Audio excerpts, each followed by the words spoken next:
एक बार फिर मोदी सरकार, लेकिन क्या इस बार ऐसा संभव है? क्या 2024 में भी मोदी ही सत्ता के शिखर पर होंगे या बीजेपी का वक्त अब जा रहा है?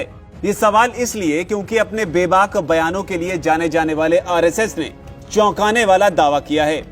आगामी चुनावों को लेकर आरएसएस ने अपने मुखपत्र द ऑर्गेनाइजर के जरिए भारतीय जनता पार्टी को आगाह किया है। कहा है कि अगर संभले नहीं तो इस बार गेम ओवर समझो। दरअसल आरएसएस के इस दावे का बड़ा आधार कर्नाटक चुनाव है।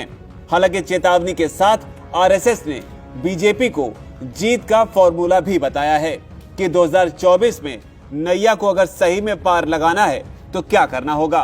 पूरी खबर समझिए। दरअसल हाल ही में हुए कर्नाटक विधानसभा चुनाव हारने के बाद इस पत्रिका में एक लेख में कहा गया है कि प्रधानमंत्री नरेंद्र मोदी का मैजिक और हिंदुत्व का मुद्दा ही केवल चुनाव जीतने के लिए पर्याप्त नहीं है। चुनाव जीतने के लिए क्षेत्रीय स्तर पर मजबूत नेतृत्व और प्रभावी कार्यशैली भी जरूरी है। राष्ट्रीय स्वयंसेवक संघ के मुखपत्र द ऑर्गेनाइजर में प्रफुल्ल केतकर के एक संपादकीय में पत्रिका की ओर से कहा गया है कि भाजपा द्वारा अपनी स्थिति का जायजा लेने का यह सही समय है। क्षेत्रीय स्तर पर मजबूत नेतृत्व और प्रभावी कार्य के बिना प्रधानमंत्री मोदी का करिश्मा और हिंदुत्व की विचारधारा पर्याप्त नहीं है। जब राज्य स्तर का शासन होता है तो भाजपा का मजबूत पक्ष सकारात्मक कारक, विचारधारा और नेतृत्व है। इस लेख में हालिया कर्नाटक चुनाव का भी विश्लेषण किया गया है।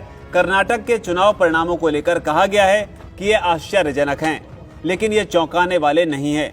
संपादकीय में बम्बई सरकार के खिलाफ भ्रष्टाचार के आरोपों की ओर भी इशारा किया गया है। कहा गया है कि प्रधानमंत्री मोदी के केंद्र में सत्ता संभालने के बाद पहली बार भाजपा को एक विधानसभा चुनाव के दौरान भ्रष्टाचार के आरोपों का बचाव करना पड़ा।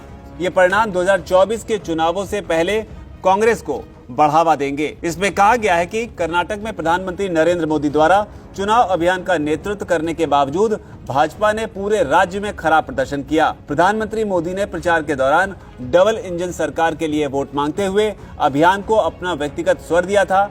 इसके साथ ही उन्होंने चुनाव प्रचार अभियान के अंतिम समय में बजरंग बली का आह्वान करके इसे एक ध्रुवीकरण मोड़ भी दिया था। इसके अलावा संपादकीय में कांग्रेस की रणनीति की सराहना करते हुए आरएसएस की तरफ से कहा गया है कि जब राष्ट्रीय स्तर के नेतृत्व की भूमिका न्यूनतम हो और चुनाव अभियान स्थानीय स्तर हो, ऐसे में कांग्रेस बेहतर प्रदर्शन करती दिख रही है। बहरहाल आरएसएस की तरफ से आई इस टिप्पणी ने पूरी पिक्चर को जरूर क्लियर कर दिया है कि 2024 की रेस बीजेपी के लिए भी आसान नहीं रहने वाली। वीके न्यूज, राष्ट्र के नाम।